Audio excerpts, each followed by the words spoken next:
Baik, berjumpa kita kembali. Pada kali ini kita membahas tentang tahapan audit sistem informasi.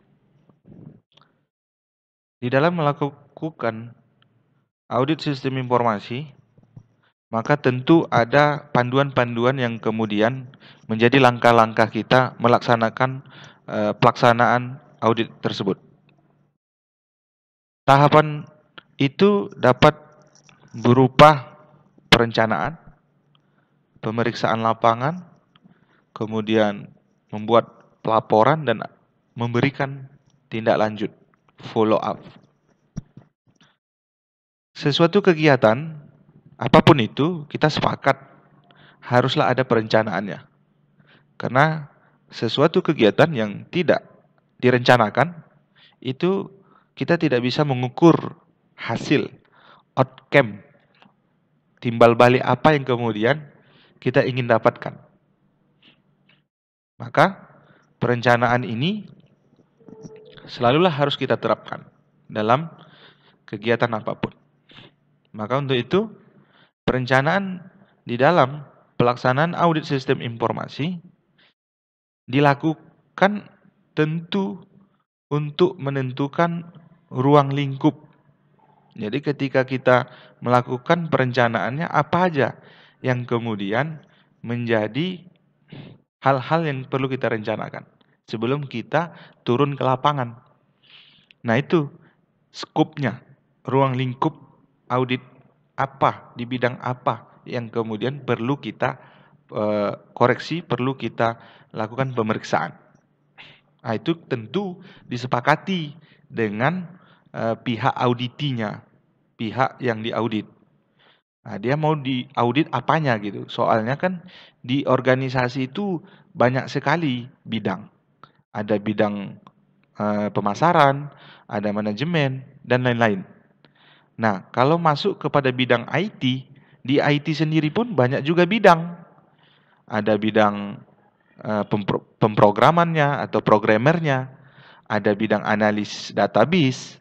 Nah, jadi apakah secara total bidang ke-IT-an di dalam organisasi itu, apakah perbagian di dalam IT, itu scope namanya ya. Nah, scope ini tentu kita rembukkan, bicarakan terlebih dahulu dengan pihak auditinya. Kemudian, standar evaluasi dari hasil audit itu dikomunikasikan kepada siapa? Tentunya adalah kepada manajemen. Nah, manajemen ini adalah bagian auditi di dalam organisasi. Ketika kita melakukan pemeriksaan terhadap objek audit, maka tentu di organisasi itu kita harus menyesuaikan, ya, menganalisa, mengamati tentang visi misi organisasinya. Kemudian tujuan objek yang diteliti itu perlu dikaji sesuai nggak dengan yang diharapkan nantinya.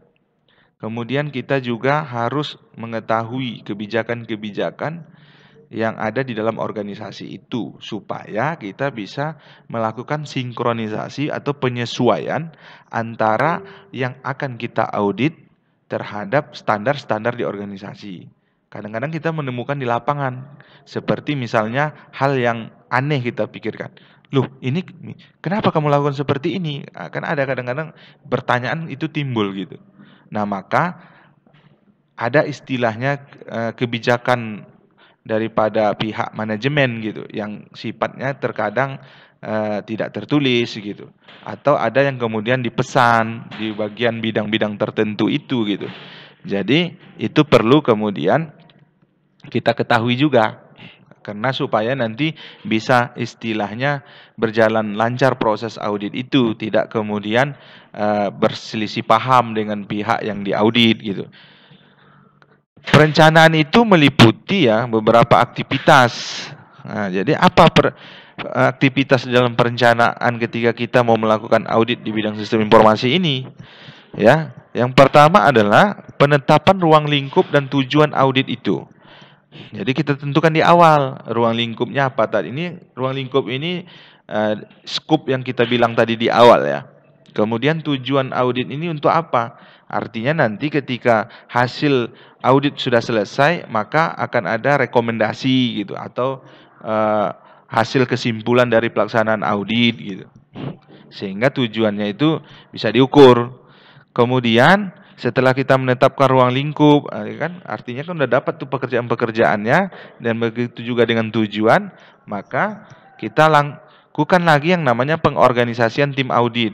Tentukan timnya, tentukan orang-orangnya, berapa orang yang dibutuhkan, siapa mengerjakan apa, nah, biayanya juga harus diperhitungkan dari tim yang turun, ya kan? Kemudian memahami tentang operasi bisnis klien, pihak auditi tadi. Nah, dia organisasi ini bergerak di bidang apa gitu. Apakah bidang pemasaran, ya kan? Atau bidang-bidang yang lain. Kemudian, kaji ulang hasil audit sebelumnya. Nah, kalau sudah pernah pihak auditi melaksanakan audit, kalaupun masih dilakukan lagi audit lanjutan, maka kita sebagai tim audit lanjutan ini harus bisa mempelajari hasil audit sebelumnya. Kemudian, penyiapan program audit. Jadi di sini tentu diperlukan juga yang namanya aplikasi. Jika dipentingkan, maka perlu tim audit merencanakan terkait aplikasi yang akan digunakan seperti apa. Gitu ya. Yang kedua, tahapannya adalah pemeriksaan lapangan atau fieldwork. Nah, pemeriksaan lapangan ini intinya adalah mengumpulkan data. Ya, ini turun ke lapangan tadi ya. Nah, prosesnya ya modelnya bisa melakukan wawancara ya. Kemudian kuesioner, melakukan survei ke lokasi penelitian. Yang ketiga adalah tentang pelaporan, reporting ya. Nah, pelaporan di sini di dalam audit ada metode yang kemudian disarankan, yaitu kita mengukurnya melalui perhitungan maturity level. Maturity level ini tentu ya didapatkan dari hasil survei melalui ada model wawancara, ada memberikan atau menyebarkan kuesioner gitu. Karena di maturity level ini tentu bicara metodenya bisa metode COVID ya, metode COVID. Jadi itu metode. Jadi ketika kita membuat pelaporan, menghitungnya menggunakan pendekatan apa gitu. Nah, salah satunya bisa mendekatkan metode COVID. Berdasarkan hasil maturity level itu tentu mencerminkan kondisi saat ini. Ya, di level apa? Di level berapa itu kondisinya? Kemudian tentu setelah mendapatkan level-level itu, kita akan mengacu kepada analisis kesenjangan yang disebut dengan gap. Ya, itu yang ketiga. Dan yang keempat adalah tentang tindak lanjut atau follow up. Jadi follow up ini tentu dilakukan setelah kita memberikan hasil kesimpulan dari audit kita. Maka tindak lanjutnya itu tentu diteruskan oleh pihak manajemen yang kita sebut sebagai auditi tadi. Jadi pihak manajemen dari auditi itulah yang kemudian melakukan proses tindak lanjut. Di sini tugas kita sebagai auditor terhadap laporan yang telah kita buat adalah memberikan rekomendasi, langkah-langkah untuk perbaikan ke depannya. Maka itu yang disebut tindak lanjut. Cuman siapakah yang melakukan ini? Yang paling utama adalah pihak manajemen dari organisasi itu. Bisa juga dari kita yang akan selalu melakukan pengontrolan. Tentu MOU-nya kan perlu diatur dengan sedemikian rupa antara pihak auditor dengan pihak auditi gitu ya. Wewenang perbaikan menjadi tanggung jawab manajemen objek. Nah, menjadi acuan untuk perbaikan di masa yang akan datang. Nah, jadi itulah yang kemudian yang diharapkan dari proses audit sistem informasi yang kemudian dilakukan oleh organisasi itu. Tentu untuk melakukan perbaikan-perbaikan terhadap sistem yang sudah berjalan di organisasinya. Karena sesuatu yang dilakukan selalu yang namanya evaluasi, ya, pemeriksaan, tentu itu adalah untuk menaikkan level dari proses bisnis yang ada di perusahaan maupun di organisasi. Maka seseorang ya yang memahami tentang pentingnya evaluasi itu sudah boleh kita katakan lebih baiklah hasilnya ke depan dari proses-proses kegiatan bisnis yang ada di organisasi maupun di perusahaan. Maka untuk itu kita sebagai auditor tentu harus menjalankan keempat tahapan ini.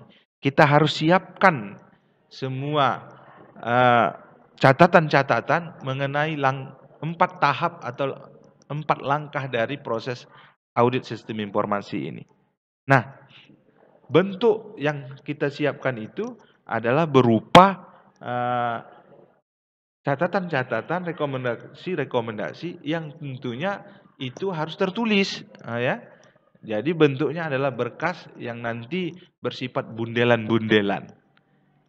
Termasuk harus ada berkas bundelan perencanaan, kemudian harus ada berkas bundelan fieldwork tadi, tinjauan lapangan. Yang ketiga harus ada berkas bundelan laporan reporting. Kemudian harus ada yang keempat bundelan berkas tentang tindak lanjut. Jadi audit sistem informasi dalam proses tahapan-tahapannya itu semuanya harus berbentuk berkas, harus tertulis, tidak by lisan. Ya, dia semuanya harus dalam bentuk berkas, dalam bentuk dokumen. Dengan demikian, setelah kita mengetahui tahapan-tahapan proses audit ya sistem informasi, maka tentu kita akan lebih mudah ya dalam melaksanakan kegiatan audit di lapangan tentunya. Nah, itulah yang kemudian bisa kita dapatkan dari materi ya tahapan audit sistem informasi. Mudah-mudahan bermanfaat bagi kita semua. Terima kasih.